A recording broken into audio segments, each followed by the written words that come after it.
Assalamualaikum warahmatullahi wabarakatuh. Alhamdulillah hamdan katsiran thayyiban mubarakan fi kama yuhibbu rabbuna wa yarda. Wa asyhadu an la ilaha illallah wahdahu la syarikalah wa asyhadu anna Muhammadan abduhu wa rasuluh la nabiyya ba'd. Alhamdulillah, kembali lagi di serial kajian Islami bertema Islam Rahmatan lil Alamin yang diselenggarakan oleh kelompok KKNO 232 Podia Institute. Perkenalkan, Ana Riniawati mewakili kelompok KKNO 232 yang malam ini bertugas sebagai moderator. Baik, untuk susunan acara malam ini, pembukaan oleh Ana sendiri, lalu dilanjutkan materi oleh pemateri selama kurang lebih 60 menit, sesi tanya jawab selama 20 menit, dan 10 menit terakhir untuk penutupan dan juga pengumuman. Pertama, kita buka dulu kajian malam ini dengan membaca basmalah. Bismillahirrahmanirrahim.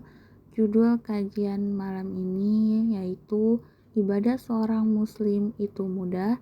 Insyaallah materi akan disampaikan oleh Ustadz Dr. Husnel Anwar Matondang MA Hafizahullahu Ta'ala.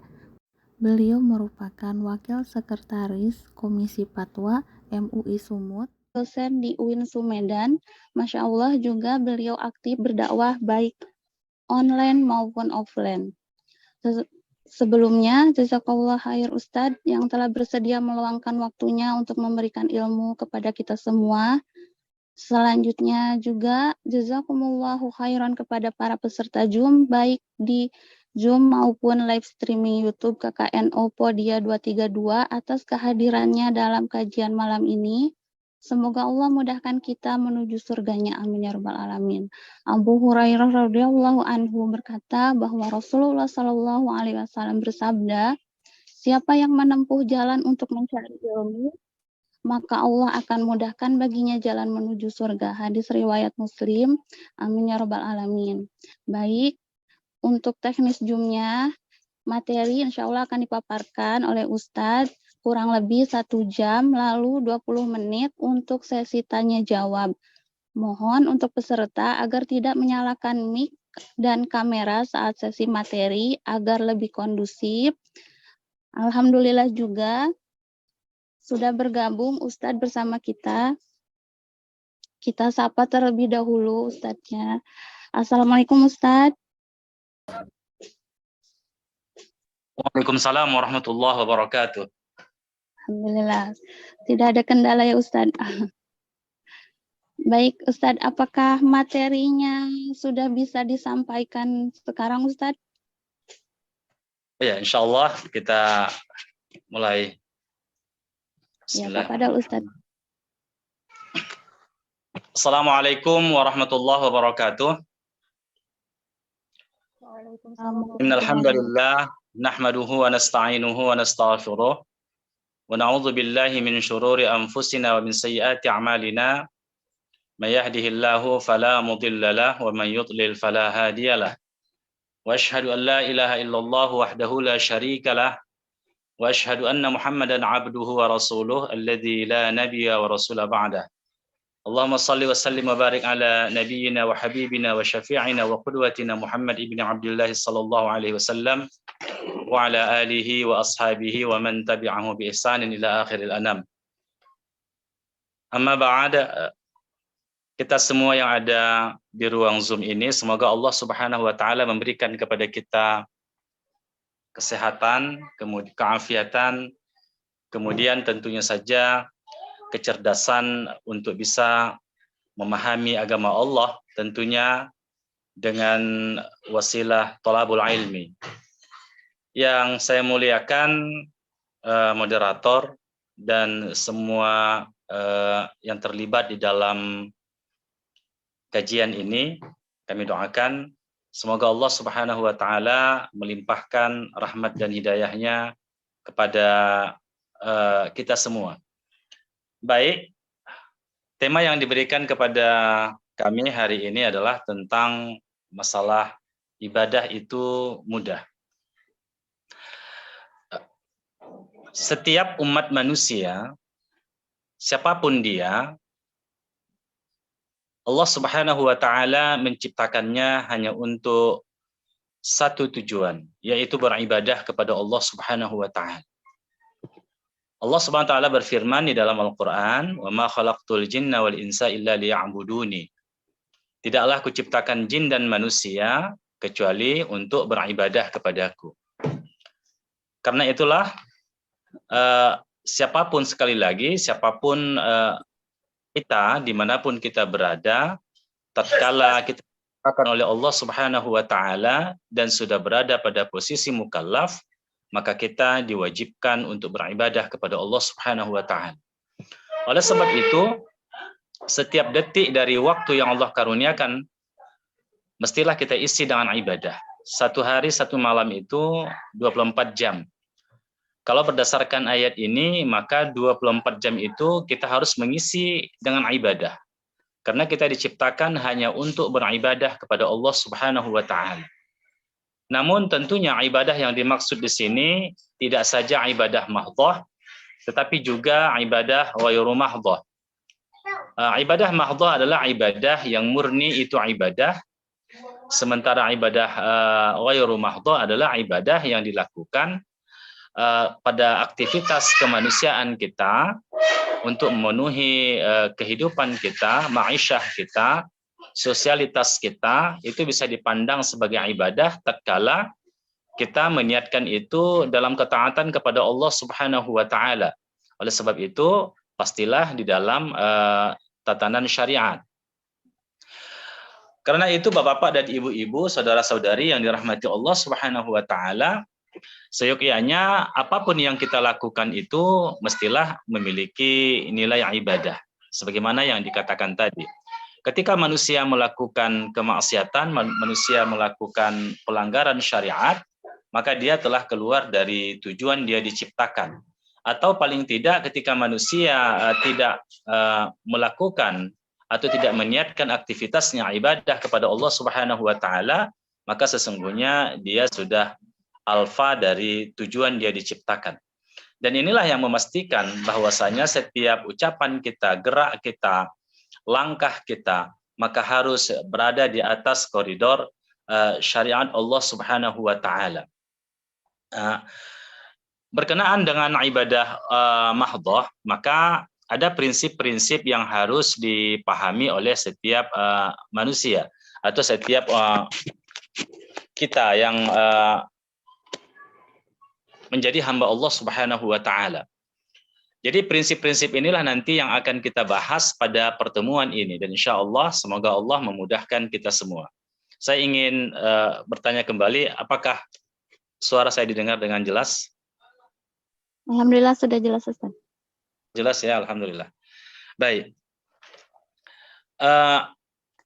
Ketika Allah Subhanahu wa taala menciptakan manusia, Allah memberikan fasilitas kepada manusia. Apapun yang dibutuhkan oleh manusia, Allah siapkan. Manusia dibentuk dari dua konstruksi utama, yaitu hal-hal yang bersifat zahir dan sesuatu yang bersifat batin.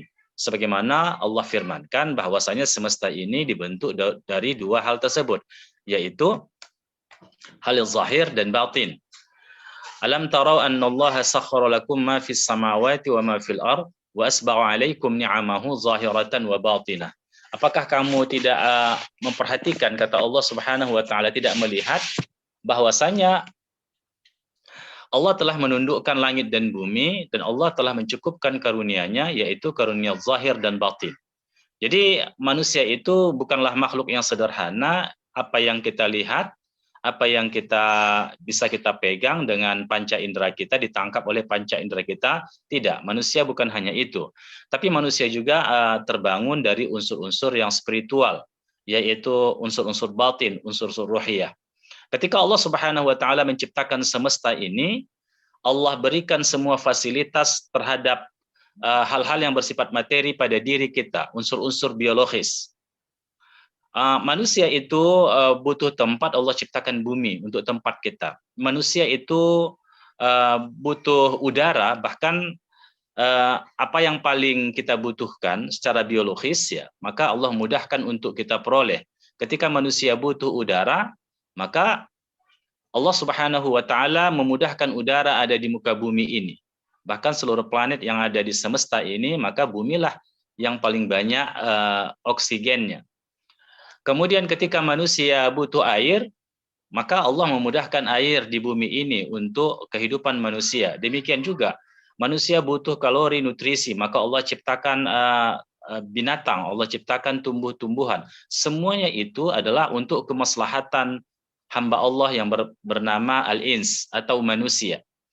Ketika Allah Subhanahu wa taala memberikan semua fasilitas itu untuk hal-hal yang bersifat materi atau material, maka demikian juga Allah Subhanahu wa taala memfasilitasi kita, memberikan karunia kepada kita dalam hal-hal yang bersifat imateri.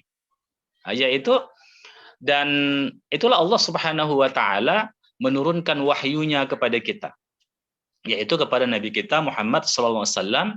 Dan pada hakikatnya wahyu itu bukan hanya dimonopoli untuk Nabi, tetapi juga untuk semesta ini, untuk umat manusia, jin dan manusia. Jadi Al-Quran itu diturunkan melalui Nabi kita Muhammad SAW. Nabi mengajarkan kepada para sahabat, sahabat kepada tabi'in, tabi'in kepada tabi'ut tabi'in. Semuanya itu adalah untuk hidayah bagi umat manusia menata unsur-unsur spiritualnya. Tetapi juga tidak saja untuk menata spiritualnya, tetapi bagaimana menata kemaslahatan unsur-unsur materialnya. Jadi oleh sebab itulah, makanya ketika manusia dibangun dari dua unsur tadi, manusia tidak bisa hanya fokus pada hal-hal yang bersifat materi. Bagaimana dia bisa sehat secara fisik, tetapi juga dia harus sehat secara fisikis. Manusia sehat secara fisik tentunya cukup asupan gizi kepada dirinya, dia kemudian melakukan aktivitas-aktivitas hal-hal yang untuk menyehatkan dan membugarkan unsur-unsur yang bersifat materinya atau biologisnya.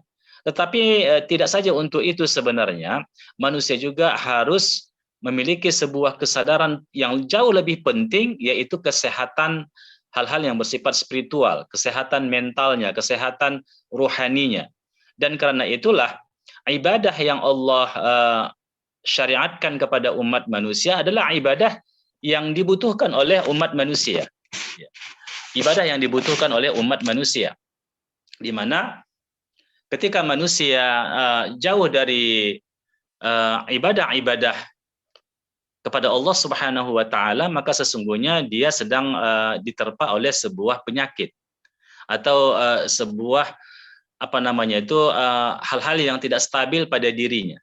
Sama dengan ketika manusia tidak makan dan tidak minum, maka akan terjadi sesuatu kerusakan atau ketidakseimbangan pada unsur biologisnya. Demikian juga ketika manusia tidak mendekat dengan Rabb-nya, dengan Allah Subhanahu wa taala, tidak beribadah kepada Allah Subhanahu wa taala, maka sesungguhnya dia sedang didera dan diterpa oleh suatu penyakit.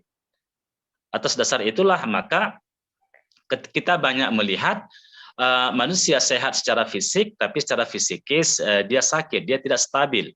Disebabkan apa? Karena dia jauh dari Rabb-nya. Berdasarkan hal ini, kalau kita melihat dari nas-nas Al-Quran dan hadis Nabi SAW, Allah menurunkan syariat ini justru untuk kemaslahatan dua dimensi dari kehidupan manusia, dimensi material dan dimensi spiritualnya. Dan ibadah itu sekali lagi, kalau kita melihat dari dua aspek ini, baik aspek biologis ataupun material maupun aspek spiritual, akan mendatangkan kemaslahatan kepada umat manusia atau kepada orang yang melakukannya. Secara sederhana saja kita cobalah untuk mentadabburi dari ibadah yang Allah syariatkan. Misalnya wudhu. Wudhu itu adalah satu ibadah di mana ketika manusia atau ketika seseorang akan melaksanakan salat misalnya, maka dia wajib bersuci dari hadas, baik itu hadas kecil maupun hadas besar. Tetapi sesungguhnya dia bukan saja menghilangkan sesuatu yang sesuatu yang amrul i'tibari yang tidak bisa kita lihat, yang disebut dengan hadas itu yaitu kondisi kejiwaan seseorang, kondisi seseorang tidak dalam keadaan suci, kan begitu.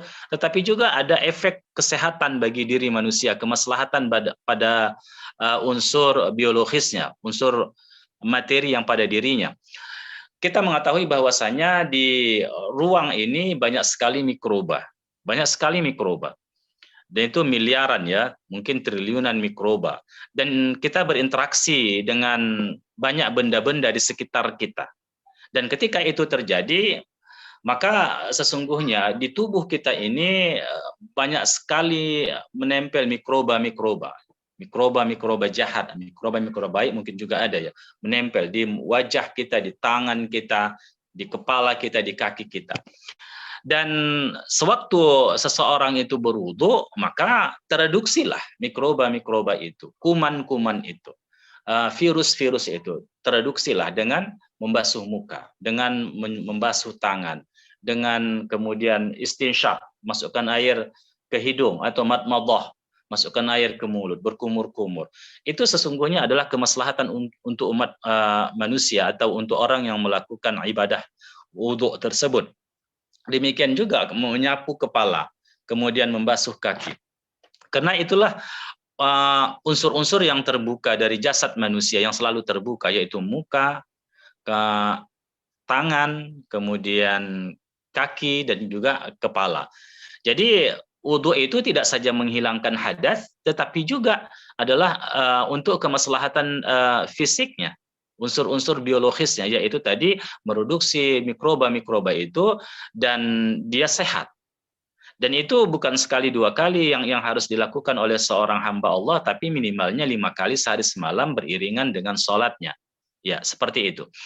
Kemudian lagi, tapi bukan saja menghilangkan hadas, menghilangkan mikroba tadi atau kuman tadi, tetapi juga wudu itu adalah menghapuskan dosa manusia. Menghapuskan dosa manusia. Dan itu adalah kemaslahatan ukhrawinya.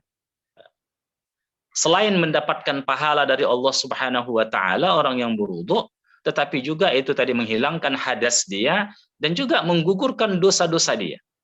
Kalau tadi menghilangkan mikroba itu adalah untuk kemaslahatan duniawinya, tetapi kalau menggugurkan dosa-dosa itu untuk kemaslahatan ukhrawinya. Maka wudu itu adalah sesuatu yang dibutuhkan oleh setiap orang, ya, dibutuhkan oleh setiap orang. Kemudian Bapak dan Ibu yang dirahmati Allah Subhanahu wa taala, salat, kita lihat. Salat juga begitu. Salat itu adalah gerakan yang cukup indah, gerakan yang cukup menyehatkan kalau kita lihat dari pergerakan-pergerakan salat yang disyariatkan kepada kita. Ini juga berhubungan dengan unsur-unsur yang bersifat biologis, material, dan unsur-unsur yang bersifat spiritual. Ya, ketika manusia melakukan misalnya menghadap Allah Subhanahu wa taala, dia memiliki satu konsentrasi, yaitu hanya menghadap Allah Subhanahu wa taala dan melupakan semuanya. Dan sewaktu itu manusia ini kan diciptakan oleh Allah dengan fitrah. Ya. Sewaktu Allah menciptakan manusia, Allah bertanya kepada manusia, "Alastu birabbikum?" Qalu bala syahidna. Dulu roh kita ditanya oleh Allah, apakah aku ini Tuhan kamu? Jadi roh mengatakan, bahkan ya Allah, engkaulah Tuhan kami. Bala syahidina. Ada sebuah pengakuan. Dan ketika manusia dihidupkan di muka bumi ini, potensi ma'rifatullah itu tetap ada pada diri manusia. Ketika manusia itu dilahirkan, fitrah itu ada. Semua manusia yang dilahirkan memiliki fitrah yang sama, yaitu apa? Ma'rifatullah, mengenal Allah Subhanahu wa taala. Telah diinstal pada diri, pada jiwa setiap manusia itu meyakini adanya Tuhan dan ingin mendekat dengan Rabb-nya, yaitu Allah Subhanahu wa taala. Walaupun itu nanti dia akhirnya dilahirkan oleh rahim seorang Nasrani, Yahudi, tetapi pada sesungguhnya dia awalnya telah ma'rifatullah, awalnya dia sudah mengenal Rabb-nya. Dan karena itulah maka setiap orang cenderung untuk mentauhidkan Allah Subhanahu wa taala. Kan yang merubah dia sebenarnya adalah unsur-unsur lingkungannya. Itulah yang membuat dia menjadi Yahudi, Nasrani, dan Majusi. Tapi pada hakikatnya dia telah membawa fitrah yang Allah berikan kepada dirinya. Dan ketika seseorang salat misalnya tadi, ibadah salat itu, ya, selain tadi gerakannya indah, mudah dilakukan, Tetapi sewaktu dia menghadap Allah, ada sebuah ketenangan bagi dirinya. Karena bagaimanapun, ya kita pastilah ya berinteraksi dengan banyak hal, dan itu akan kita respon karena manusia akan melihat sesuatu benda, kemudian akan mendengar satu benda, lalu itu menjadi disimpan oleh kognisinya, oleh otaknya, dan itu kadang-kadang ada sesuatu yang membekas, yang itu menjadi pemikirannya, atau yang mengikat informasi itu pada dirinya, dan itu bisa berpengaruh pada kejiwaannya. Dan ketika orang salat menghadap Rabbnya, semua itu kan terlupakan. Dan secara psikologi, makanya ketika orang salat itu adalah sebuah penenangan jiwa dari semua problem-problem yang ada. Itu baru ketika seseorang memulai salat itu, memulai salat. Dan dia mengatakan Allahu Akbar. Ketika dia mengangkat takbir, pada unsur-unsur biologisnya, ini sesuatu yang sangat bermanfaat. Dia sedang membuka sebuah rongga paru-parunya.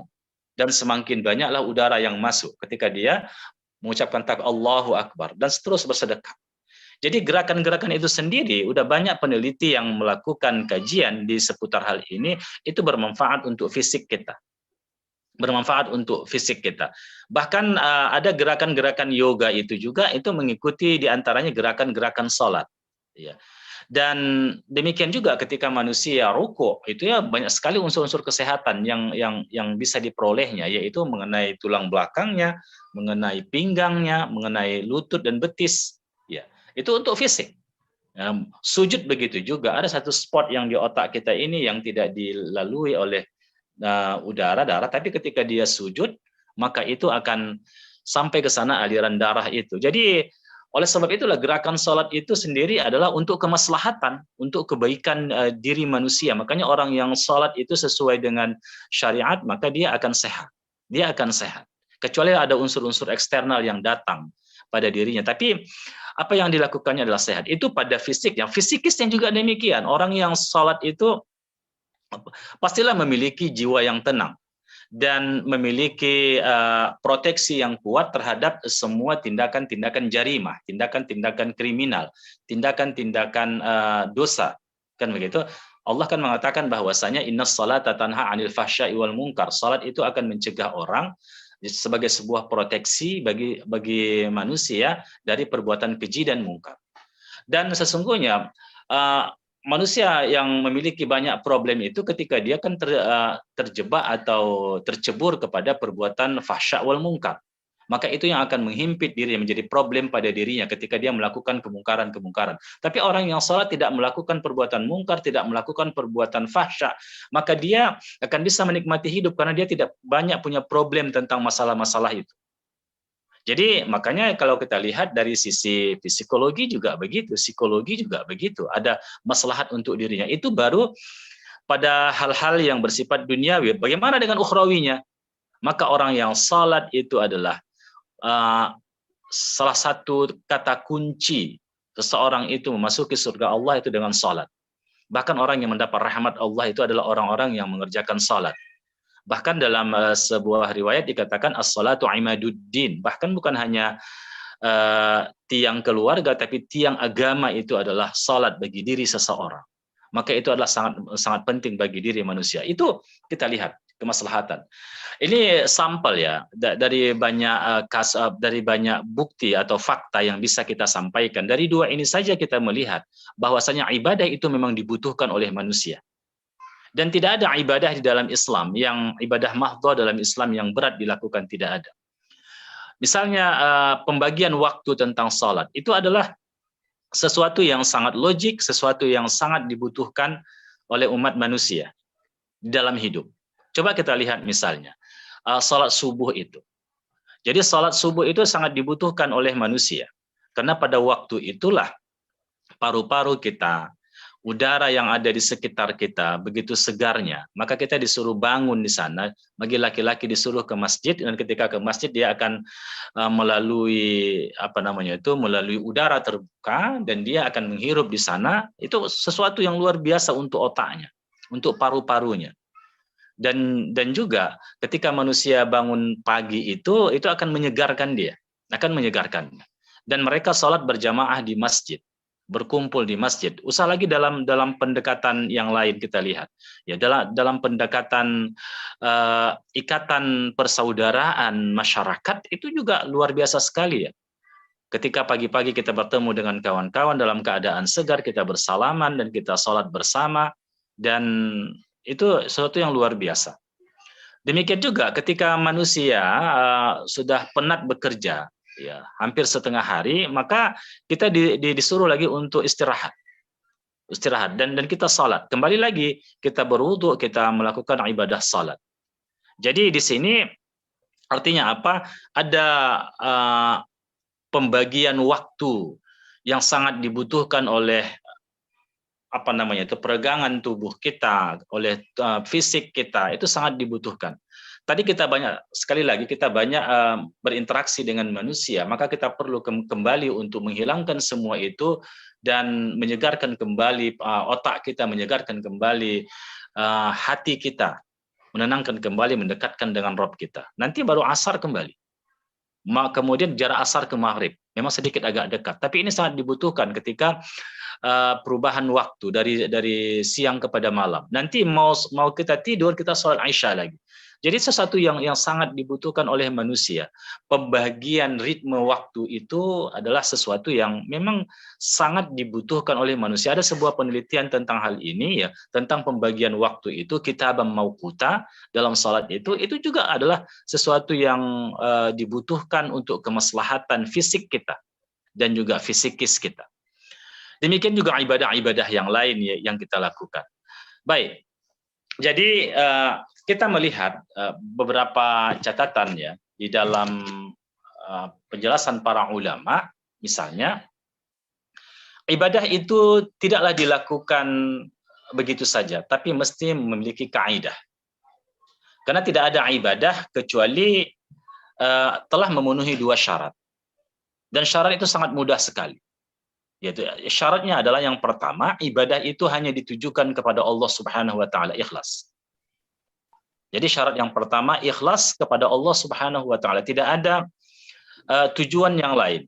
Tidak memiliki orientasi apapun kecuali adalah orientasi untuk beribadah kepada Rabb kita. Ya, ketika seseorang salat, maka sesungguhnya dia sedang bermunajat dengan Rabb-nya. Ya, sedang bermunajat dengan Rabb-nya. Dan itu contoh salat ya, misalnya seperti itu. Kemudian ya, ikhlas dia karena Allah Subhanahu wa taala, tidak karena yang lain. Dan itu penting sekali, ikhwah. Penting sekali di dalam kehidupan kita. Ikhlas itu sangat penting. Ikhlas itu menghilangkan sifat hipokritas, sifat kemunafikan. Ikhlas itu mendidik kita untuk berlaku objektif. Karena ikhlas itu adalah tauhid, yaitu beribadah hanya kepada Allah Subhanahu wa taala, tidak ada motivasi apapun, tidak ada motivasi duniawi. Tapi adalah motivasi untuk mendapatkan ridho Allah Subhanahu wa taala. Itu ikhlas.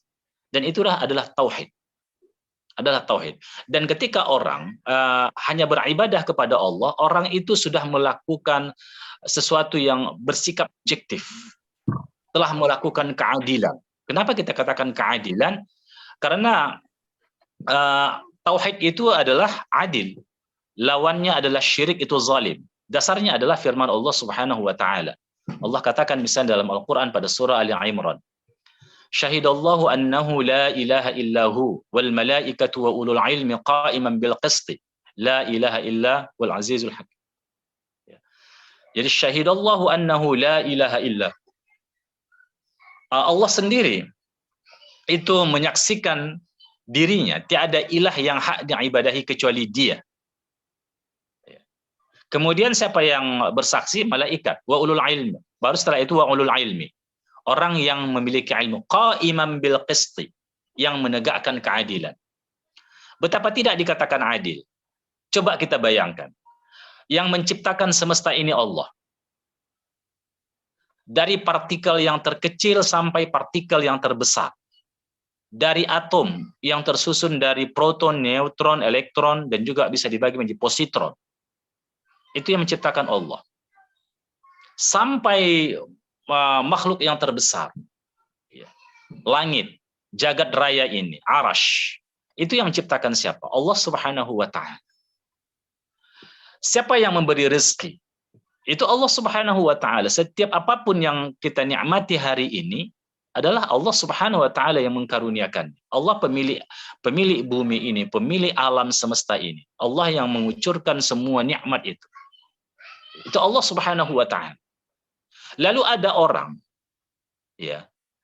orang mengalihkan ibadahnya. Karena ibadah itu kan adalah puncak dari kecintaan seseorang, ketundukan seseorang kepada zat yang memberikan karunia terbesar kepada diri. Ismun jami'un likulli ma yuhibbuhullahu wa yardah. Jadi kan ibadah itu kan sesuatu yang sebutan terhadap apapun yang dicintai Allah dan diridhoi oleh Allah, dengan syarat dan rukun-rukun yang telah ditetapkan oleh Allah Subhanahu wa taala. Yaitu ibadah. Lalu hal yang seperti itu dialihkan kepada yang bukan menciptanya, yang bukan memberikan rezeki. Apakah itu berlaku adil? Tidak berlaku adil. Contoh kasus misalnya, kita menggaji seorang pegawai dengan gaji yang cukup tinggi. 1 bulan misalnya kita gaji 15 juta. Dia harus bekerja dengan kita pada waktu-waktu yang telah kita tentukan. Lalu orang ini tidak melakukan tugasnya kepada kita, lalu dia bekerja untuk orang lain. Padahal yang menggaji itu kita. Orang ini zalim atau adil? Tentulah orang ini zalim. Dan begitulah ketika ada orang, dia diciptakan oleh Allah Subhanahu wa taala, dia diberi rezeki oleh Allah, tapi dia beribadah bukan kepada Allah, kepada selain Allah Subhanahu wa taala yang tidak menciptakannya, yang tidak memberi rezeki kepada dia. Ini kan kezaliman. Maka Allah katakan, orang yang mentauhidkan Allah, orang yang beribadah kepada Allah semata-mata kepada Allah dengan ikhlas, maka dia adalah orang yang menegakkan keadilan, qa'iman bil qisti. La ilaha illahu, tak ada ilah yang hak diibadahi kecuali dia. Itu keadilan. Makanya lawannya adalah kezaliman. Allah sebutkan dalam Al-Quran misalnya, inna syirka la zulmun azim. Sesungguhnya syirik itu adalah kezaliman yang paling besar. Itu tadi, tidak ada kezaliman di muka bumi ini yang lebih besar daripada kezaliman orang yang mensyirikatkan Allah. Orang musyrik. Orang yang mensyirikatkan Allah Subhanahu wa ta'ala. Tidak ada kezaliman yang lebih parah dari itu. Dan tidak ada dosa yang lebih besar daripada dosa syirik, kan? Innallaha la yaghfiru an yushraka bih wa yaghfiru ma duna dzalika liman yasha. Sesungguhnya Allah tidak akan mengampunkan dosa orang yang mensyirikatkannya. Tapi Allah mengampunkan dosa selain dari itu bagi siapa yang Allah kehendaki. Tapi kalau dosa syirik, Allah tidak akan ampunkan kecuali orang itu bertaubat kepada Allah Subhanahu wa taala, Subhanahu wa taala. Jadi Bapak dan Ibu-ibu yang dirahmati Allah Subhanahu wa taala, itu dosa syirik. Jadi makanya ketika manusia beribadah, maka ibadahnya itu murni dan mutlak hanya kepada Allah Subhanahu wa taala, tidak kepada yang lainnya. Tapi hanya khusus untuk Allah Subhanahu wa taala. Dan kedua, ibadah itu baru diterima oleh Allah Subhanahu wa taala ketika dia beribadah itu mengikut syariat atau mengikut sunnah yang dicontohkan oleh Nabi kita Muhammad SAW. Jadi tidak ada ibadah yang diterima oleh Allah Subhanahu wa taala kecuali mengikut syariat. Dan sebenarnya kan ibadah itu kan adalah meraih ridho dan cinta Allah Subhanahu wa taala. Dan Allah sudah jelas-jelas mengatakan bahwasanya Allah tidak akan mencintai orang yang tidak mengikut sunnah Nabi. Ketika orang beribadah tapi tidak mengikut sunnah Nabi SAW, tidak akan Allah terima. Tidak akan Allah cintai. Misalnya dalam surah Ali Imran, ayat 30 Allah mengatakan begini, Qul in kuntum tuhibbunallaha fattabi'uni, yuhibbukumullah wa yaghfir lakum dhunubakum wallahu ghafurur rahim. Katakan wahai Muhammad, jika kamu mencintai Allah, fattabi'uni, maka ikutilah aku. Yaitu ikutilah sunnah-sunnahku. Baru yuhibbukumullah, baru Allah akan mencintai kamu. Wa yaghfir lakum dzunubakum wallahu ghafurur rahim, dan Allah mengampunkan dosa-dosa kamu, dan Allah Maha Pengampun lagi Maha Rahim, Maha Penyayang. Jadi di sini jelas sekali Allah mengatakan kalau kita ingin meraih cinta Allah Subhanahu wa taala, ikuti sunnah Rasulullah.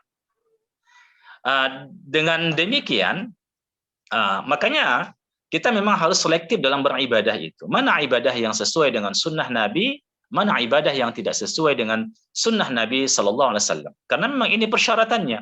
Sehingga Ibnu Katsir tatkala menjelaskan ayat ini, beliau mengatakan ini ujian bagi orang yang mengatakan dia mencintai Allah. Dia diuji apakah dia benar-benar mengikut sunnah Rasulullah Sallallahu Alaihi Wasallam. Yang dimaksud sunnah di sini adalah bukan artinya dikerjakan berpahala, kalau tak dikerjakan berdosa, tidak berdosa, bukan itu sunnah yang dimaksud di sini. Sunnah yang dimaksud di sini menurut terminologi ulama hadis, yaitu ma udhifa ila nabi sallallahu alaihi wasallam min qaulin aw fi'lin aw taqririn aw sifatin khalqiyah am khuluqiyah qabla al-bi'tsah am ba'daha. Itu yang dimaksud sunnah. Segala sesuatu yang bersumber atau disandarkan kepada nabi, bersumber dari nabi sallallahu alaihi wasallam. Min qaulin aw fi'lin aw taqririn. Apakah itu perkataan nabi, perbuatan nabi, atau pengakuan nabi? Itu yang sunnah yang dimaksudnya. Jadi ketika orang beribadah itu dia mengikut arahan nabi, perkataan nabi. Sallu kama ra'aitumuni usalli, misalnya.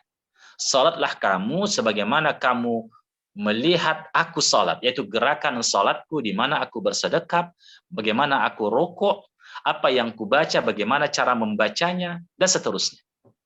Nah, jadi mengikut sunnah Nabi Sallallahu Alaihi Wasallam, tidak menambahinya dan tidak mengurang-uranginya. Itulah orang yang ittiba'us sunnah, dan itu syarat pokok.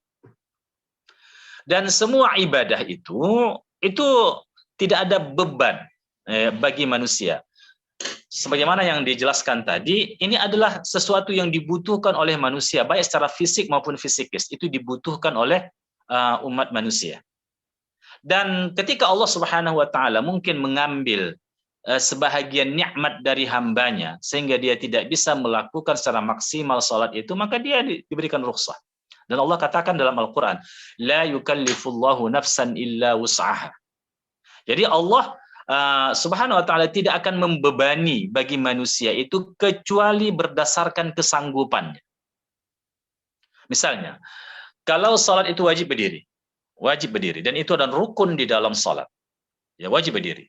Namun ketika Allah mengambil nikmat dari orang itu, dia tidak kuat untuk berdiri, tidak mampu untuk berdiri, maka dia boleh duduk salat.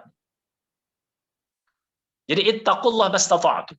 Bertakwalah kamu kepada Allah seukuran kemampuan kamu dan tidak memaksakan diri. Jadi kita beribadah itu di antara dua kondisi, yaitu ifrat dan tafrid. Tidak ifrat dan tidak tafrid. Tidak berlebih-lebihan dan tidak juga mengabaikan. Ya, memudah-mudahkan tidak. Tapi sesuai dengan kadar racikan yang diberikan oleh Nabi SAW kepada kita, itu sunnah Nabi.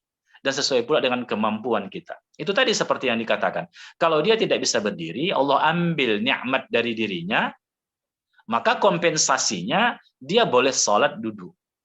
Ketika nikmat duduk pun Allah ambil dari dirinya untuk kafarah dosanya, untuk mengampunkan dosanya, atau untuk menguji dia, kan begitu? Lalu dia hanya bisa berbaring, maka dia sholat dengan berbaring. Maka tidak wajib dia berdiri, tidak wajib dia duduk. Dan seterusnya. Jadi demikian juga yang lain, seperti yang ibadah haji misalnya. Ketika orang tidak memiliki kemampuan, walaupun itu rukun Islam, tapi dia tidak memiliki kemampuan finansial, maka tidak wajib bagi dirinya. Tapi kalau dia punya kemampuan finansial, wajib bagi dirinya, wajib segera. Kan begitu. Demikian juga. Ketika dia punya kemampuan, tetapi dia punya penyakit yang tidak bisa hadir ke sana, maka dia tidak diwajibkan untuk ibadah haji. Seterusnya, misalnya dia punya kemampuan fisik yang kuat, punya finansial, punya keuangan yang bagus, tetapi di sana tidak aman, misalnya tidak aman dalam perjalanan. Nah, jadi dia tidak diwajibkan. Jadi la yukallifullahu nafsan illa wus'aha. Jadi manusia itu tidak diberikan beban oleh Allah Subhanahu wa taala di luar kemampuannya. Inilah mudahnya ibadah Islam. Kemudian Allah katakan juga yuridullahu bikumul yusra wa la yuridu bikumul usra. Allah menghendaki kamu kemudahan dan sedikit pun Allah tidak menghendaki kesukaran bagi kamu. Jadi apapun yang Allah syariatkan itu adalah berdasarkan kemampuan seorang hamba Allah Subhanahu wa taala, berdasarkan kemampuan. Kemudian Allah katakan juga, wa ma ja'ala 'alaikum fid din min haraj. Jadi tidak ada, Allah tidak menjadikan bagi kamu dalam agama ini sesuatu yang sukar.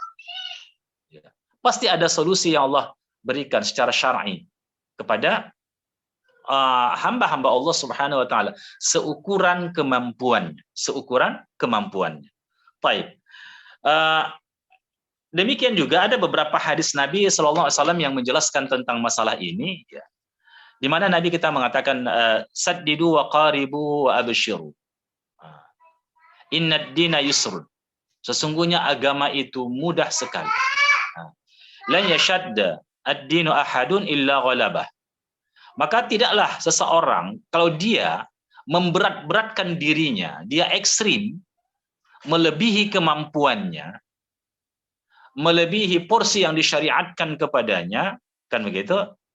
Ketika beribadah itu, maka agama itu akan mengalahkannya. Maksudnya dia akan jenuh sendiri, tidak mampu. Dia akan jenuh sendiri dan tidak mampu, dia tidak akan konsisten untuk bisa melakukan agamanya. Hari ini misalnya dia qiyamul lail dan tidak tidur-tidur. Tapi besoknya mengantuk, maka hilang ke ibadah yang lain, hilang ibadah salat subuhnya, salat zuhurnya. Nah, seperti itu. Maka racikan syariat itu adalah maka malam itu dibagi 3. Maka yang pertama itu adalah untuk keluarga, kemudian untuk diri kita sendiri, untuk keluarga, dan juga untuk Allah Subhanahu wa taala, yaitu ibadah kepada Allah Subhanahu wa taala. Tidak semua malam itu kita lakukan secara ekstrim untuk beribadah. Akhirnya apa? Akhirnya dia akan jenuh sendiri. Maka kata Nabi kita, fasaddidu wa qaribu wa abshir.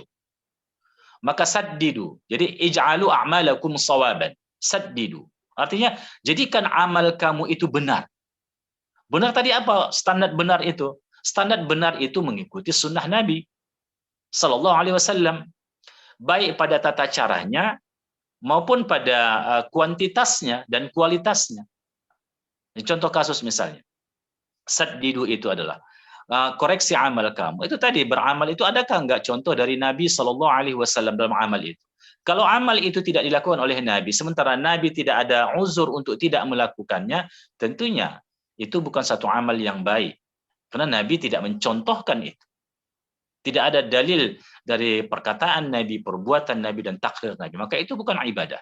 Ketika itu bukan ibadah yang disyariatkan oleh Allah, maka itu tidak ada nilai apa-apanya di sisi Allah Subhanahu wa taala. Bahkan menjauhkan orang itu dari rahmat Allah Subhanahu wa taala. Dan itulah disebut dengan istilah bid'ah itu.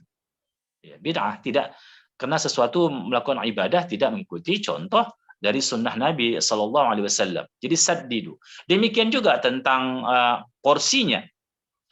Ada 3 orang sahabat datang kepada salah seorang dari ummahatul mukminin, yaitu istri Nabi SAW. Mereka bertanya bagaimana ibadah Nabi. Lalu ibu kita, yaitu istri-istri Nabi, mengatakan ibadah Rasul kada wa kada, seperti ini dan seperti ini. Lalu taqallu, mereka pun menganggap diri mereka itu sangat sedikit beribadah. Dan mereka pun berazam. Yang satu mengatakan, dia tidak akan tidur. Dia akan terus salat sepanjang malam. Yang lain mengatakan, dia akan puasa sepanjang tahun. Yang lain mengatakan, dia tidak akan menikah. Dia akan fokus untuk beribadah kepada Allah Subhanahu wa taala. Orang ini tidak melakukan bid'ah dalam tata cara ibadahnya, tetapi porsinya ini ya melebihi apa yang telah disyariatkan. Lalu datanglah Nabi Sallallahu Alaihi Wasallam, diceritakan oleh istri Nabi. Apakah Nabi bahagia? Seyogyanya kalau menurut logika kita, ya tentu Nabi bahagia. Ada umatnya yang begitu antusias melakukan ibadah, sehingga mereka tidak tidur malam, sehingga mereka puasa sepanjang tahun, sehingga mereka tidak menikah khusus untuk beribadah, karena mereka diciptakan untuk beribadah. Apakah Nabi bahagia? Justru Nabi murka. Nabi mengatakan bahwasanya usalli wa arqud. Aku salat dan aku tidur. Kemudian wa asumu wa aftir. Aku adalah berpuasa, tapi aku juga berbuka, kata Nabi. Kemudian dan aku juga menikahi para wanita. Bahkan beberapa wanita dinikahi oleh Nabi SAW. Atazawwajun nisa, kata Nabi. Aku menikahi beberapa wanita. Dan di akhir hadis Nabi mengatakan begini. Faman raghiba an sunnati falaysa min. Siapa yang benci kepada sunnahku bukan dari golonganku. Jadi Nabi mengatakan orang yang melebihi porsi itu ya justru tidak mengikuti sunnah, dan Nabi mengatakan siapa yang benci kepada sunnahku maka bukanlah dari golonganku. Ini berhubungan dengan tadi orang yang banyak sholat melebihi kapasitas tadi sampai dia menyiksa dirinya, ya kan, di luar batas kemampuan dan kemanusiaannya, ya kan. Akhirnya kata Nabi itu adalah orang yang benci kepada sunnah Nabi, benci kepada sunnah Nabi SAW. Faman raghiba an sunnati falaysa min. Oleh sebab itulah makanya agama ini adalah agama yang tawassut, agama yang sangat modern. Berada di antara ifrat dan tafrid. Ada yang ekstrim kali melakukan, ada yang mengabaikan. Jadi keekstriman itu tidak adalah ruang di dalam tempatnya sebenarnya di dalam Islam. Nggak ada keekstriman di dalam Islam. Semuanya sesuai dengan racikan dan kadar yang telah disyariatkan. Dan apa yang diracik sesuai dengan racikan itu dan kadar syariat yang disyariatkan kepada kita semuanya itu adalah kemaslahatan untuk kita semua. Ada satu kasus ya. Seorang wanita datang kepada Aisyah, ibu kita Aisyah. Lalu Nabi Shallallahu Alaihi Wasallam bertanya, man hadhihi, siapa orang ini? Lalu ibu kita Aisyah mengatakan, imra'atun la tanamu tusalli. Ini seorang wanita yang dia terus salat dan tidak tidur malam ini. Qala, lalu Nabi mengatakan, alaikum min amal ma tutiquna. Wajiblah kamu beramal sesuai dengan kemampuan kamu, artinya batas kemanusiaan kamu, kadar kemanusiaan kamu, dan tidak berlebih-lebihan, dan tidak takalluf, tidak melampaui batas, dan tidak tasannu, dan tidak dibuat-buat ibadah itu. Tapi continue. Jadi amal yang paling dicintai oleh Allah itu adalah aduamu, adalah amal yang continue. Wa in qalla, walaupun sedikit, tapi continue. Dia qiyamul lail setiap malam. Tapi hanya qiyamul lail misal 2 rakaat ditambah 3 witir misal, tapi setiap malam dilakukannya. Tapi ada orang hanya sekali-sekali, mungkin banyak sekali rakaatnya, mungkin 8 rakaat, tambah lagi 3 witir, kan begitu, menjadi 11 rakaat. Ya, dan itu panjang-panjang dibacanya. Tapi hanya sekali setahun. Nah, itu adalah sesuatu yang tidak sesuai dengan porsinya. Akhirnya orang itu jenuh dengan amalnya sendiri. Makanya amal yang sedikit tapi berlaku kontinu.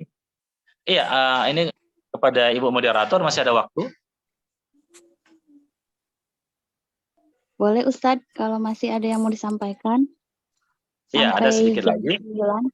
Ya, tak pada Ustadz. Ya, sampai jam 9 ya. Iya.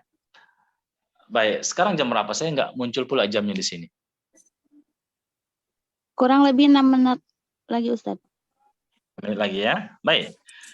Jadi Nabi kita justru mengatakan begini, ahabbuddin ilallahi al-hanafiyah samha. Jadi agama seseorang yang paling dicintai Allah itu adalah agama yang modern. Yang awaliyah kan itu ada dibagi menjadi 14. Al-hanafiyah as-samha. Yaitu apa yang dimaksud dengan hanafiyah samha itu ada yang mudah dilakukannya. Agama yang mudah dia untuk melakukan. Dia easy melakukan sesuatu itu. Dan karena itulah maka dia semangat, nasyat. Dia semangat. Ketika orang tidak memaksa-maksakan diri, ya maka dia akan semangat melakukan. Mengalir begitu ibadah itu dia lakukan. Ya. Tetapi tentu juga tidak bersifat tafrid. Ya. Apa yang dimaksud dengan tidak berlebih-lebihan itu tadi sesuai dengan racikan sunnah. Misalnya kalau dia sholat, ya, dia gunakan standar sholat itu apa? Kalau dia misalnya sholat Isya, dia kalau laki-laki itu berjamaah ke masjid. Itu moderat. Kemudian setelah sholat dia berzikir. Itu moderat.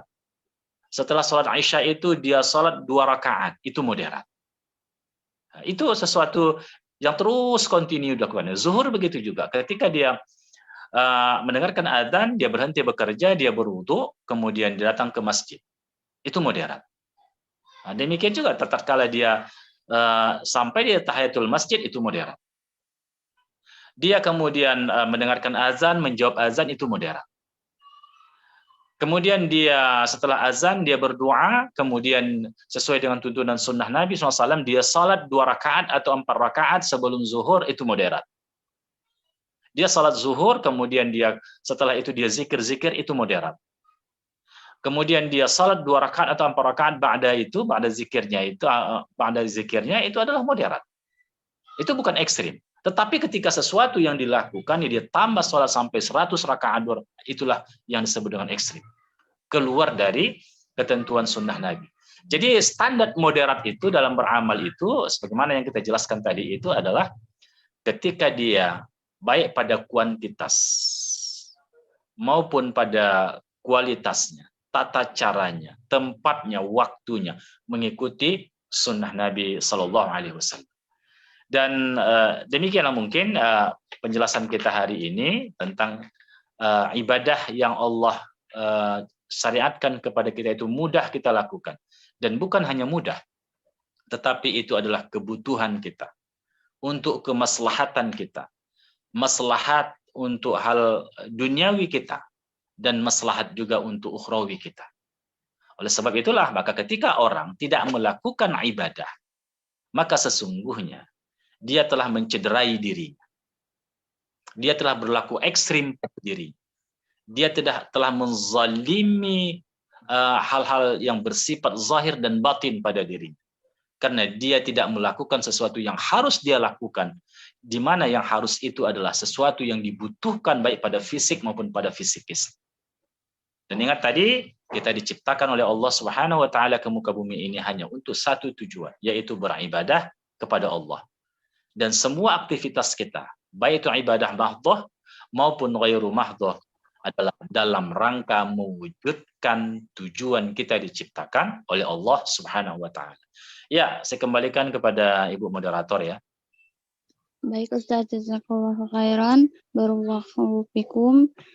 Baik, ada catatan sedikit dari Ana.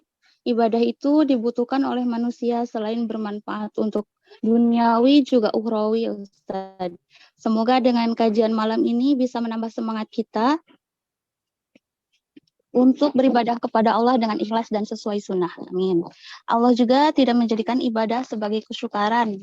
Ibadah itu mudah berdasarkan kemampuan hambanya, namun dalam hal ini tidak berlebihan dan juga tidak menyepelekan, berada pada moderat sesuai syariat. Baik, selanjutnya mengucapkan terima kasih kepada Ustadz yang telah menyampaikan materi yang banyak sekali ilmu kepada kita semua. Semoga ilmu yang Ustadz sampaikan kepada kita menjadi ilmu yang bermanfaat dan bisa kita amalkan. Baik, untuk sesi selanjutnya, sesi tanya jawab, mohon izin Ustadz untuk memberikan kesempatan kepada para peserta yang hadir untuk bertanya. Baik, jika hadirin ada pertanyaan, silakan angkat tangan atau menulis pertanyaan di kolom komentar. Jangan lupa sebutkan nama dan domisili. Siapa dong yang ingin bertanya?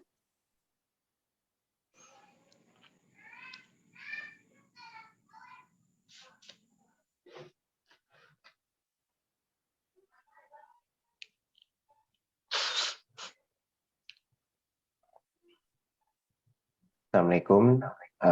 Perkenalkan Pak Ustadz, saya Muhammad Ridho, domisili dari Bandung. Saya izin bertanya Pak Ustadz. Ya, silakan. Tafadhal. Waalaikumsalam warahmatullahi wabarakatuh. Marhaban bik. Jadi begini Pak Ustadz, ada pertanyaan yang sampai sekarang tuh masih rancu bagi saya gitu, masih butuh pelurusannya gitu. Jadi kan terkait membersihkan diri dari hadas atau bisa seperti mandi wajib gitu.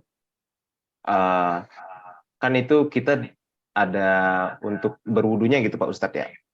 Nah, setahu saya, sepengetahuan saya, kalau misalnya untuk berwudu itu minimal ada sehelai kain yang untuk menutupi gitu.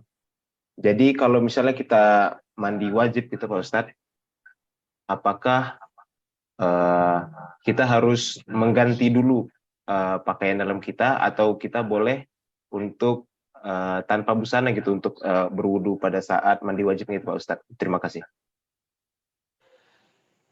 Iya. Kembali kepada Ibu Moderator, apakah langsung dijawab? Ya, padahal Ustadz langsung dijawab saja. Iya, baik. Terima kasih Pak Muhammad Ramadan tadi ya. Muhammad Ridho Pak Ustadz. Muhammad Ridho ya. Masya Allah. Ya, salam kenal dari saya, dari Bandung jauh ya. Ini begini. Mengangkatkan hadas itu, kalau hadas kecil itu kan dengan berwudu. Ya. Mengangkatkan hadas besar itu dengan mandi janabah. Ketika semua persyaratan-persyaratan di dalam mengangkatkan hadas itu, contohnya mengangkat hadas kecil, syarat dan rukun wudhu terpenuhi, maka sahlah itu wudhu. Syarat dan rukunnya terpenuhi, maka sahlah. Adapun mengenai menutup aurat, itu adab. Bagian dari adab ketika kita berwudhu. Tentunya, ya, inilah yang terbaik yang dilakukan oleh seseorang, ya, seorang hamba Allah Subhanahu Wa Taala. Karena dimanapun kita berada, di sana ada malaikat. Di sana ada malaikat. Dan tentunya kita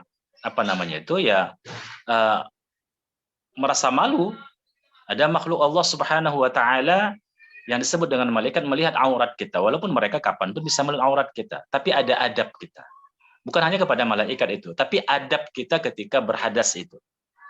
Karena hadas itu kan juga bahagian dari ibadah, walaupun tidak dipersyaratkan menggunakan pakaian. Contohnya kita di dalam kamar mandi ya. Tapi kalau di luar kamar mandi nampak orang, itu hukumnya sudah berbeda. Nah, wudhunya bisa sah, tetapi dia berdosa karena membuka auratnya kepada orang lain. Ini kan cerita tadi kan hanya dia sendiri. Kan begitu. Nah, jadi paling tidak hukumnya itu khilafus sunnah atau makruh. Ya. Dimakruhkan orang yang berwudhu tanpa busana, atau orang mandi janabah tanpa busana. Seyogyanya dia menggunakan menutup paling tidak aurat besarnya ya, bukan semua aurat yang dia harus itu, tidak, aurat besarnya. Aurat besarnya itu dia tutup. Baik. Jazakallah khairan. Wallahu taala a'lam bis-shawab. Baik Ustadz, ada pertanyaan lagi dari kolom komentar. Assalamualaikum, saya Ahmad Firmansyah dari Pasuruan, Jawa Timur. Ada pertanyaan dari saya, yaitu sholat adalah kewajiban. Jika meninggalkan secara sengaja atau tidak sengaja, berarti yang itu adalah hutang kepada Allah Subhanahu wa Ta'ala. Jadi bagaimana cara membayar utang sholat yang baik dan benar? Sekian, terima kasih. Wassalamualaikum warahmatullahi wabarakatuh. Tafadhol Ustadz. Ya, waalaikumsalam warahmatullah. Pak Ahmad Firmansyah, marhaban bikum. Baik. Salat itu wajib. Tadi as-salatu imaduddin. Salat itu tiang agama. Ada satu yang penting. Ini sekedar sebagai motivasi bagi kita.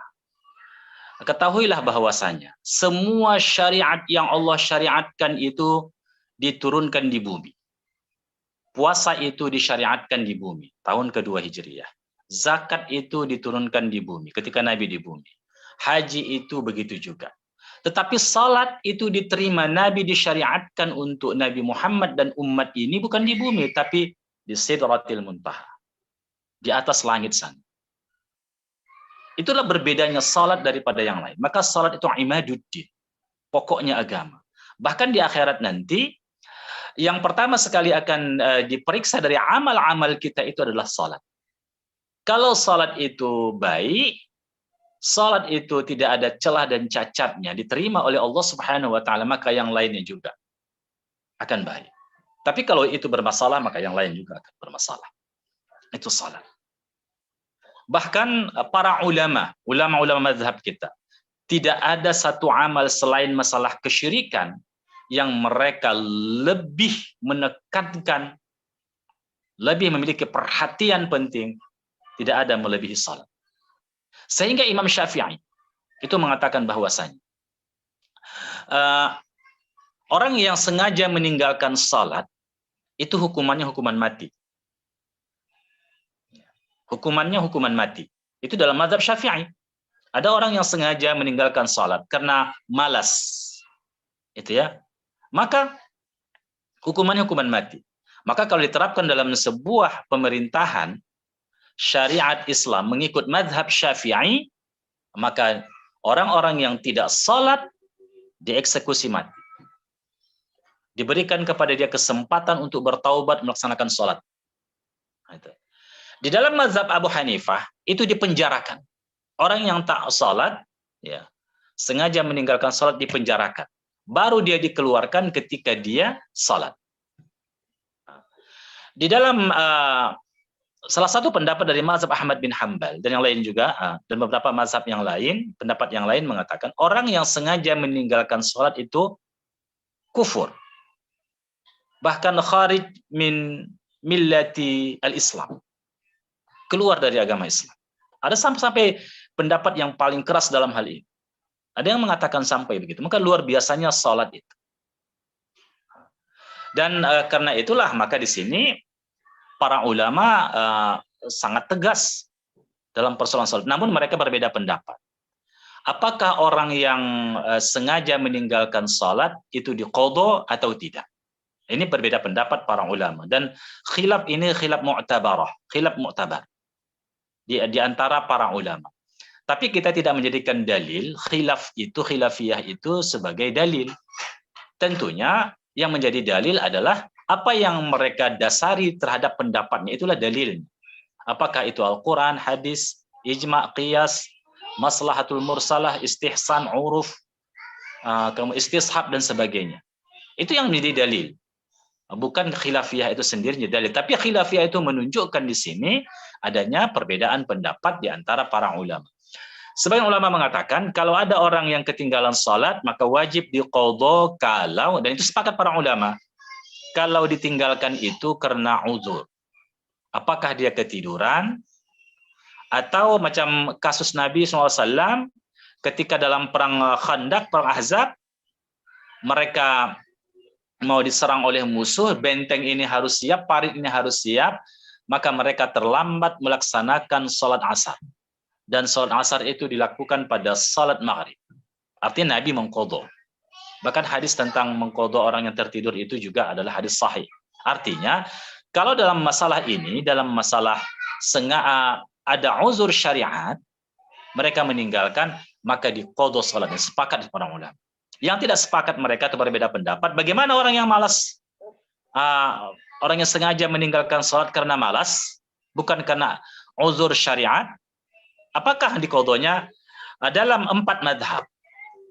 Mazhab Abu Hanifah, mazhab Malik bin Anas al-Asbahi, Muhammad bin Idris al-Syafi'i, Imam Syafi'i, Malik, kemudian pendapat Imam Ahmad bin Hanbal wajib qadha. Wajib qadha orang yang sengaja meninggalkan sholat itu. Ya, wajib qadha. Kalau dia misalnya taubat 50 tahun, maka mulai dari usia 15 tahun sampai 50 tahun itu dia qadha. 35 tahun dia harus qadha itu sholatnya. Harus dia qadha. Itu menurut madhab 4 mazhab. Tapi menurut Syekhul Islam Ibnu Taimiyah, kemudian ulama belakangan Ibnu Utsaimin, bin Bas dan sebagainya, dan kemudian sahabat Nabi seperti Umar ibn Khattab, Ibnu Umar, dan beberapa orang tabi'in itu mengatakan kalau yang ditinggalkan itu dengan sengaja dia wajib bertaubat dan tidak diberikan kehormatan pada dirinya, kesempatan untuk meraih pahala dari salat itu. Artinya dia tidak wajib qadha. Kalau itu sengaja meninggalkan. Ya, sengaja meninggalkan. Dan kita juga melihat bahwasanya ada beberapa orang yang masuk Islam di zaman Nabi, lalu dia murtad. Kemudian masuk Islam lagi.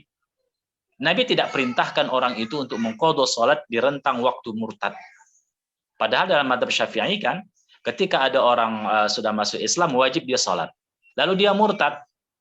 Lalu kemudian masuk Islam lagi, di rentang waktu murtad yang dia tidak salat itu, maka dia wajib qadha. Tetapi kita melihat di zaman Nabi tidak ada perintah nas yang sharih menjelaskan di qadha, dan tidak ada dalil yang kita lihat adanya sahabat yang meninggalkan salat karena malas. Sementara ini kan masalah yang sangat penting, tidak ada penjelasan qadha di situ. Tetapi di dalam ulama yang 4 mazhab itu mengatakan bahwasanya ini qiyas aulawi. Qiyas aulawi itu begini. Sedangkan dia tidak sengaja meninggalkan, wajib diqadha, apalagi yang sengaja meninggalkan, maka wajib qadha. Ini menggunakan qiyas. Menggunakan qiyas. Tapi yang tadi menggunakan asar sahabat dari Ibnu Umar Ibnu Khattab ya, yang mengatakan demikian. Jadi dalam hal ini kita kembali melihat di zaman Nabi, adakah dalil yang mengatakan orang yang sengaja meninggalkan sholat itu diberikan rukhsah untuk mengqadha sholat atau tidak? Tetapi sebagian ulama mengatakan ini sama dengan dosa yang lain. Dosa yang lain. Misalnya puasa. Misalnya kalau puasa ada qadha ya, ada qadha puasa ya. Itu sudah jelas ada qadha, nasnya ada. Mengqadha puasa. Jadi ibadah-ibadah yang lain. Ketika ditinggalkan, tidak ada perintah bagi mereka untuk mengqadhanya. Jadi seperti itu. Baik, mana pendapat yang kita pilih? Inilah yang sukarnya. Wallahu taala alam bissawab. Tapi saran bagi saya adalah pendapat yang kuat adalah tidak wajib mengqadhanya kalau itu sengaja ditinggalkan. Kalau itu sengaja ditinggalkan. Karena kita tidak memiliki dalil yang khusus tentang masalah ini. Sementara ini adalah ibadah. Dan ibadah itu sifatnya tauqifi. Artinya mesti ada nas yang khusus menjelaskan tentang masalah itu. Karena ini adalah masalah kasus yang khusus. Ya. Maka tidak ada nas dalam masalah ini, makanya kita tidak menganjurkan untuk diqadha. Ya. Wallahu ta'ala alam bissawab ya tentang masalah ini. Dan silakanlah merujuk kepada kitab-kitab yang lain dan lihatlah perbincangan para ulama. Tapi kesimpulan dari saya seperti apa yang dijelaskan tadi. Dan ini memudahkan bagi kita. Memudahkan bagi orang yang bertaubat. Coba bayangkan kalau ada orang yang bertaubat di usia 65 tahun. Kemudian dia harus mengqadha dan dia tidak sholat dari awal. Ya, maka 50 tahun dia harus mengqadha sholat. Terus mengqadha. Dan itu sangat memberatkan bagi orang yang bertaubat. Sangat memberatkan sekali. Dan mungkin tidak ada akan sukar orang bertaubat dari masalah ini. Jadi oleh sebab itulah, maka pendapat yang paling rajih di sini, wallahu ta'ala alam bissawab adalah kalau yang sengaja meninggalkan, makanya dia wajib bertaubat dengan taubatan nasuh. Dan kemudian tidak mengulang itu lagi dan tidak mengqadha salat. Wallahu ta'ala bissawab. Ya, saya kembalikan kepada Ibu moderator. Masih ada. Ya, baik. Masih ada 10 menit lagi, Ustaz. Satu pertanyaan lagi, Afwan. Dari kolom komentar. Assalamualaikum, saya Nisa dari Jakarta. Bagaimana hukumnya, Ustaz, kalau kondisi di rumah sedang mati air, sementara kita harus berwudu, tapi di kamar mandi hanya ada air musta'mal, apakah boleh bersuci dengan itu? Padahal, Ustaz. Iya, baik. Jadi air musta'mal, apa konsep air musta'mal? Ini terjadi perbedaan pendapat para ulama. Apa yang dimaksud dengan air musta'mal itu? Kalau di dalam mazhab Syafi'i, air yang musta'mal itu air yang sudah digunakan untuk untuk menghilangkan hadat. Ya. Kalau dia air yang kena najis itu mutanajis. Ya, itu jelas sekali tidak bisa digunakan wudu. Tapi musta'mal, contoh kasus misalnya kalau kita berwudu, air itu terpercik ke air yang kurang 2 kula atau terjadi pengulangan. Di situ ya. Jadi itu air musta'mal. Kalau dalam konsep ini yang dimaksud dengan musta'mal, di dalam madhab yang lain, maka itu diperbolehkan untuk berwudu. Diperbolehkan. Yang tidak boleh kita kumpulkan air wudu itu semua, kita kumpulkan, kemudian kita berwudu lagi dengan itu, yang tidak boleh. Tapi kalau hanya yang dimaksudkan misalnya mengambil air dengan tangan ke muka atau hanya percikan air itu, ya itu tidak dianggap dalam mazhab yang lain sebagai air yang musta'mal. Kalau itu kita berwudu dengan air tersebut. Ya, berwudu dengan air tersebut. Namun kalau memang betul musta'mal tadi yang dimaksudkan adalah mutanajis, air yang sudah bernajis atau dipakai untuk membersihkan najis atau yang lain-lainnya. Jadi mati lampu, tidak ada alat bersuci yang lain, tidak ada air, ya kembali kita kepada hukum rukhsah. Maka kita menggantinya dengan tayamum. Dan itu adalah pengetahuan kita yang umum, bertayamum. Dan tayamum itu dengan sa'i dan thayyiban, yaitu dengan dengan debu. Ya, dengan debu. Jadi itu pengganti air. Selama tidak ada air. Tapi ya, persyaratannya adalah dia harus mencari air seukuran kemampuan dia. Dia cari air. Kalau memang udah pastikan tidak ada air, barulah dia boleh menggunakan tayamum. Karena persyaratan ketika orang bertayamum ketiadaan air, dia diwajibkan untuk mencari air. Mencari air. Barulah dia bisa bertayamum. Berbeda dengan orang yang mendapat rukhsah karena tidak bisa menggunakan air. Nah, itu berbeda.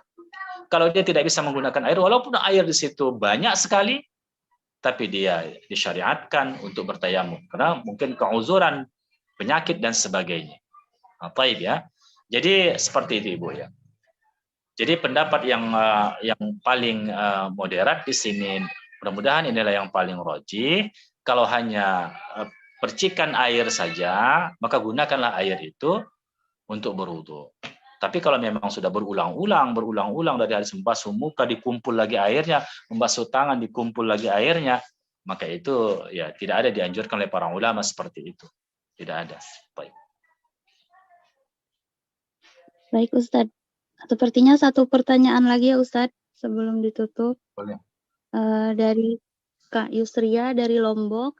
Ustadz izin bertanya, ketika kita berdakwah kepada orang yang awam, kadang sering sekali dapat jawaban, salaf ini Islamnya ekstrim, banyak larangan, banyak batasan, ini bid'ah, itu bid'ah. Bagaimana sikap kita dan kira-kira jawaban kita seperti apa? Syukron Ustadz.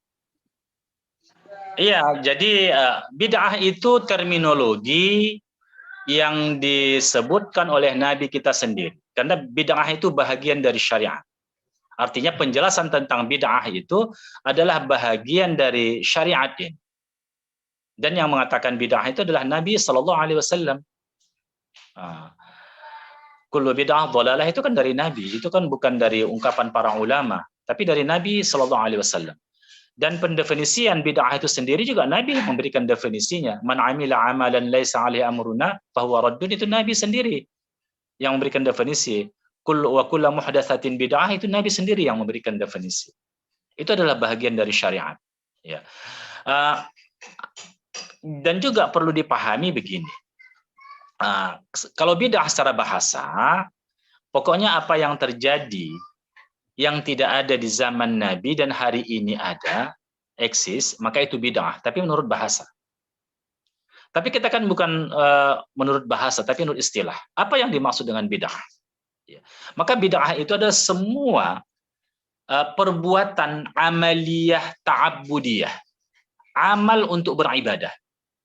Taqarrub ila Allah, mendekatkan diri kepada Allah. Yang tidak ada contoh dari Nabi. Tidak ada penjelasan dari Nabi. Tidak ada perbuatan yang dicontohkan Nabi. Dan tidak ada takrir, pengakuan Nabi. Maka itu adalah sesuatu yang baru, yang bid'ah dalam syariat. Itu yang diharamkan. Itu yang diharamkan. Jadi setiap ibadah yang tidak ada contoh dari Nabi, maka itu adalah bid'ah. Ya. Apakah mungkin saja bid'ah itu ada yang bersifat idhafi, ada ghairu idhafi. Kalau idhafi itu misalnya begini. Ada satu amalan. Contoh kasus ya. Contoh kasus. Misalnya bagaimana Nabi kita sallallahu alaihi wasallam berzikir ba'da salat. Yaitu kan Nabi membaca astaghfirullah, astaghfirullah, astaghfirullah, Allahumma antas salam wa minkas salam, dan pada kebanyakan aktivitas Nabi itu ketika berzikir itu maka dia tidak menguatkan, tidak menjaharkan. Dan itulah sunnah berzikir ba'da salat. Ya, dan tidak berjamaah. Dan itu Nabi lakukan sepanjang beliau menjadi imam di kota Madinah, yaitu 10 tahun lebih. Nabi di kota Madinah. Seperti itulah praktek Nabi berzikir ba'da salat. Kadang-kadang Nabi berbalik dan dia berkhutbah, memberikan nasihat kepada para sahabat. Kadang-kadang dia berbalik dan dia pulang. Kadang-kadang dia berzikir. Dan tidak pernah Nabi SAW mengajarkan zikir berjamaah, jama'i, setiap ba'da salat, setiap. Zikir itu sunnah. Astaghfirullah itu sunnah. Allahumma antas salam itu sunnah. Kan begitu. Tetapi ketika ada tata cara yang dilakukan dan itu berulang-ulang terus sehingga di dalam pemikiran orang itu adalah syariatnya seperti itu dan itu dianggap taqarrub ilallah, mendekatkan diri kepada Allah. Di sini yang baru terjadi bid'ah itu. Zikirnya sunnah, tapi tata caranya itu yang bid'ah. Itu contoh kasusnya. Tapi dalam masalah urusan dunia tidak. Nabi mengatakan antum a'lamu bi amri dunyakum. Rawahu al-Imam Muslim. Ya kan? Rawahu Imam Muslim. Jadi kamu lebih tahu urusan dunia kamu. Artinya Nabi ingin mengatakan bahwa dalam urusan dunia terbuka kreativitas bagi kamu. Silakan kamu berkreasi sesuai dengan kemaslahatan kamu. Makanya muncullah kaidah dari para ulama, al-aslu fil ibadah butlan hatta yaqum ad-dalil ala tahlili. Prinsip dasarnya ibadah itu batal. Batal, tidak boleh dilakukan dan tidak sah. Sehingga ada dalil mengatakan itu ibadah, baru menjadi ibadah. Itu urusan ibadah. Tapi kalau dalam urusan ma'isyah, urusan maslahah, ya, maka prinsip adalah al-aslu fil asya' ibahah. Prinsip dasar segala sesuatu itu boleh. Hatta yaqumad dalil ala tahrimihi. Sehingga ada dalil yang mengharamkannya, baru haram. Makanya muamalah itu dibangun dari prinsip ibahah. Maka relasi sosial kita dibangun dari prinsip ibahah. Maka semua aktivitas ma'isyah kita dibangun dari prinsip ibahah. Kapan tidak boleh? Kalau ada dalil yang mengharamkan. Berbeda dengan ibadah, mesti ada dalil yang menjelaskan baru dilakukan. Karena prinsipnya adalah tidak sah dilakukan. Sehingga ada dalil. Ini dua hal yang berbeda. Jadi kalau ada yang mengatakan sedikit-sedikit bid'ah, itu sebenarnya memang perlulah bagi kita memang kesabaran. Dakwah itu memang butuh kesabaran. Dakwah itu memang itu sunnatullah itu. Sunnatullah. Setiap apapun aktivitas yang kita lakukan, itu menggugat tradisi yang mapan. Kebiasaan yang sudah habit, itu pasti ada tantangan.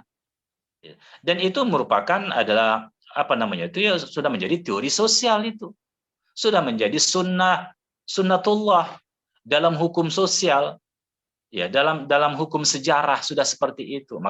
Makanya obatnya tidak ada lebih bersabar, mendoa kepada Allah Subhanahu wa taala, bertawakal, dan disinilah pahalanya. Kita mendapatkan pahala itu dari dua sisi. Sisi yang pertama adalah menyampaikan kebenaran dengan hikmah, mau'izatul hasanah, wajadilhum billati ihsan. Itu mendapatkan pahala kita. Pahala yang kedua adalah ketika orang mengikuti apa yang kita sampaikan, maka ini berlipat-lipat. Seperti humrun ni'am kata Nabi, seperti onta merah yang luar biasa. Dan ini adalah amal yang terus akan berlangsung. Selama orang itu mengamalkan, apalagi diajarkan orang itu, maka kita dapat pahala. Maka alhamdulillah, kalau orang tidak menerimanya, tetapi kita sudah sampaikan, kita dapat pahala dalam menyampaikan. Yang kedua, manusia itu ya dia memiliki memori masa lalunya, dia memiliki ikatan-ikatan emosional, dia memiliki banyak hal yang mengikat dia untuk bisa berubah dengan cepat. Mungkin hari ini kita sampaikan, seseorang itu nggak berubah belum, tapi itu terjadi inkubasi dalam pemikirannya. Mungkin 1 bulan berikutnya, 2 bulan berikut, 1 tahun, 2 tahun, 3 tahun bisa saja menjadi pemikirannya. Akhirnya Allah memberikan hidayah kepada dia dan dia berubah. Maka jangan pernah takut menyampaikan kebenaran, tapi caranya yang perlu. Bil hikmah, bil mau'izatil hasanah, wajadilhum billati hi ahsan. Dengan cara hikmah, nasihat yang bagus. Kalaupun kita harus beradu argumentasi dengan cara ahsan, superlatif degree, isim tafdil, yaitu dengan cara yang terbaik. Seperti itu. Jadi demikian saja mungkin ya, Bapak dan Ibu-ibu yang dirahmati Allah Subhanahu wa taala. Ini luar biasa ya. Ini jamaah kita ini, saya di Medan ini. Ada yang dari Jakarta, dari Lombok, dari Bandung, Masya Allah. Luar biasa sekali ya. Ya, saya kembalikan kepada Ibu Moderator. Baik, Ustaz, jazakallah khair. Berhubung waktu sudah habis, sesi tanya jawab kami cukupkan.